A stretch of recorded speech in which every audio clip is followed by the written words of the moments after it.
Voltando com ponto e vírgula, vamos bater um papo com a professora Eli Vieites Lisboa.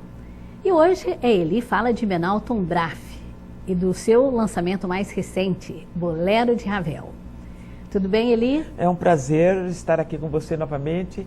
Você que é excelente pessoa para movimentar toda a cultura de Ribeirão Preto e falar duplo prazer, porque falar do Menalton Braff é um prazer enorme. O Bolero de Ravel é o livro mais recente, o romance mais recente que ele publicou. Eli, você sabe que você está inaugurando o nosso quadro, porque a partir de hoje nós teremos sempre esse quadro Li e Gostei. E eu fiz esse convite para Eli começar esse quadro, porque nós teremos o prazer de fazer uma entrevista com todos os escritores de Ribeirão Preto e divulgar também a cultura que é nossa, da nossa cidade e da nossa região. Você que está aí nos ouvindo e nos vendo, você já está convidado, viu? Quer participar desse quadro? Mande um e-mail para mim, a.poetisa@hotmail.com. Ei, Irene! E isso daí nós vamos ter sempre no nosso quadro. No segundo bloco, nós vamos entrevistar um professor, um escritor, e ele vai falar de um outro escritor. O livro que ele gostou. Não tem necessariamente o livro que mais gostou, porque a finalidade aqui do nosso programa é divulgar os nossos escritores locais e divulgar também o nosso entrevistado. Falar que vamos divulgar ele, isso não é novidade nenhuma. A Eli é uma pessoa muito divulgada, conhecidíssima em Ribeirão Preto. Quem é que não conhece professora Eli Vieites Lisboa? Uma das grandes, eu vou até arriscar a dizer que é uma das maiores aqui da intelectualidade de Ribeirão Preto. Agora me fale, Eli, Salvador dos Passos ou Menalton Braff? É muito comum um escritor usar o pseudônimo literário. E o nosso Menalton começou a escrever como Salvador dos Passos. Ele tem 2 obras na década de 80. Mas aí ele descobriu que o nome dele mesmo, Menalton Braff, é profundamente emblemático. E ele acabou, depois de 2002, usando o próprio nome com enorme sucesso. E você já leu todos os livros dele? Eu conheço a obra toda do Menalton.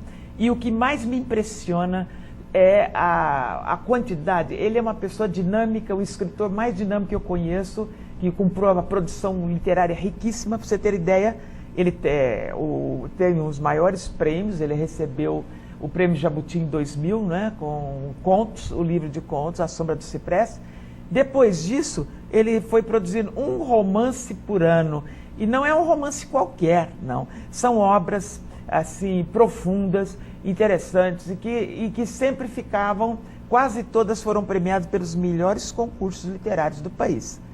E ainda a mais, ele escreveu 7 livros juvenis, que aparentemente parece coisa muito simples, mas não é. Escrever para crianças é uma das coisas mais difíceis que tem. Eu, por exemplo, tenho um só livro e nunca mais faria essa proeza, porque é muito difícil escrever para crianças e para jovens. Eli, você classifica o Menalton como romancista ou contista? Olha, os 2 gêneros são muito importantes e o problema dele ser grande nos 2 gêneros não é porque os gêneros são mais difíceis, menos difíceis. Por exemplo, o conto é mais sintético, é mais denso, é mais profundo, e sintético e mais assim, vertical. O romance é mais amplo, né? Tem mais pontos de narração, mas o problema é o talento. E ele, como contista ou romancista, é muito talentoso, muito talentoso. Em que gênero você acha que ele é melhor? Olha, é uma pergunta meio complicada, porque o Jabuti ele ganhou como contista. E depois os outros romances dele, como por exemplo o Moça com Chapéu de Palha, é um romance notável, que quase ganhou outro Jabuti com ele e tudo. E é bom e tudo. E esse último Bolero de Ravel, então, é uma obra-prima. Então é difícil dizer qual. Agora, o que eu posso lhe dizer é quais são as características mais importantes do escritor Menalton Braff. Porque acho que é de conhecimento público que há escritores que só priorizam o conteúdo da obra. Então são como esses escritores americanos que fazem best-sellers, como por exemplo Sheldon, famosíssimo. Ele só se preocupa com o conteúdo, mas são poucos escritores do mundo todo e também aqui do Brasil, que são também estilistas, quer dizer, se preocupam com o conteúdo e também com a forma. E nisto o Menalto é fantástico. A linguagem dos livros do Menalto é de uma riqueza tão grande que quando se lê o Menalto não se sabe se interessa mais o conteúdo, a história, a trama, ou se é a linguagem que é perfeita, que é de quem conhece profundamente a língua. E agora o Menalto faz parte da diretoria da União Brasileira de Escritores, não é? É, e ele já tem feito coisas assim. Eu soube em off que ele só aceitou esse cargo se eles permitissem que ele descentralizasse a UBE, porque todos os grandes acontecimentos que eram em São Paulo. E ele, logo que entrou, já conseguiu criar uns 8 núcleos no Brasil inteiro, inclusive um aqui em Ribeirão Preto. Então, a missão do nosso Menalto é descentralizar a UBE para que ela, com aquela força fantástica, seja algo do Brasil todo e até do exterior. Já tem tido assim, problemas, assim, reflexos da obra da UBE no exterior também. E aproveitando para você que está aí desse lado nos vendo, falar um pouco da UBE, que é União Brasileira de Escritores. Você que é escritor pode fazer parte também dessa união, sabia? Basta você entrar lá no site, você tem que se cadastrar, você manda um e-mail, manda o seu currículo, você manda uma cartinha, as suas obras, paga uma taxa no banco que depois você recebe e você fará parte da União Brasileira de Escritores, se for selecionado, e com certeza será selecionado, porque tem uma obra publicada, não tem? Mande isso daí. Quer mais detalhes? Pode mandar um e-mail para mim que eu lhe dou mais detalhes. O importante que nós temos agora em Ribeirão Preto, e provavelmente nós vamos fazer um convite ainda a ele em novembro, nós teremos aqui provavelmente uma das reuniões com a União dos Escritores de Ribeirão Preto, não é? Posso falar alguma coisinha, especialmente do Bolero de Ravel? Não, vai falar isso que eu ia falar. Espera aí, nós não viemos aqui... Não é que na televisão a gente está sempre preocupada com o tempo, exato. Né? Não, mas a finalidade é essa. Você foi chamada aqui para falar de... É que o tempo na televisão é muito precioso e a gente fica sempre meio preocupado com o rapazinho que diz assim, quando estiver terminando ele vai levantar o dedo. Então você está sempre focalizando o jovem lá para dizer que o tempo acabou. Mas agora a pergunta era essa. Você vai falar um resumo, não dá para falar tudo, sobre o Bolero de Ravel de Menalto. Primeiro, o título é perfeito, pertinente, fantástico, porque todos conhecem a melodia, que é uma orquestração, exercício de orquestração, e a melodia se repete exaustivamente, quase a mesma melodia, mas ela é tão densa e tão forte que já houve problemas assim, de críticas que ela pode propiciar um pouco de tristeza, de mágoa, de depressão. O que não é verdade, aliás. Agora, o que isso tem a ver com a personagem Adriano do livro do Menalto? Ele vive obcecado com o Bolero de Ravel porque as lembranças dele... Olha, o rapaz levantou o dedo. As lembranças dele vão e vêm exaustivamente até o final.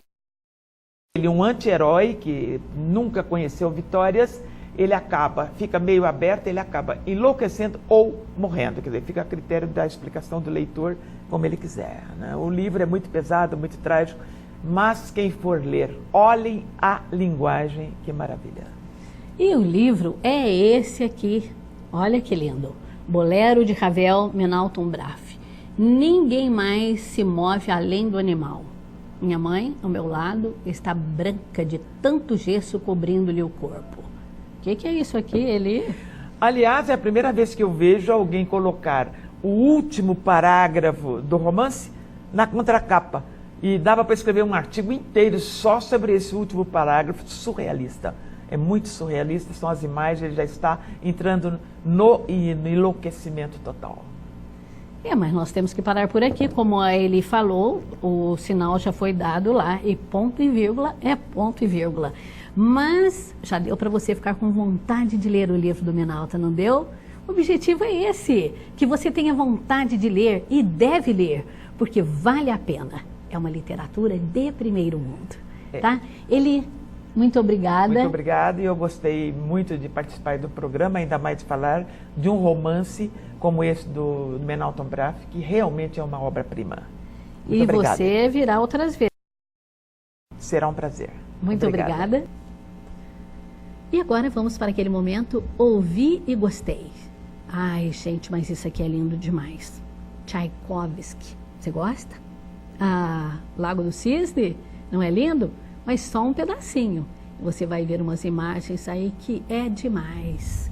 Enquanto você viaja com essas imagens como eu também, eu vou dizendo um tchauzinho para você, mas lembrando que o nosso inédito toda sexta-feira às 10h30 da noite. Não pode perder, tá?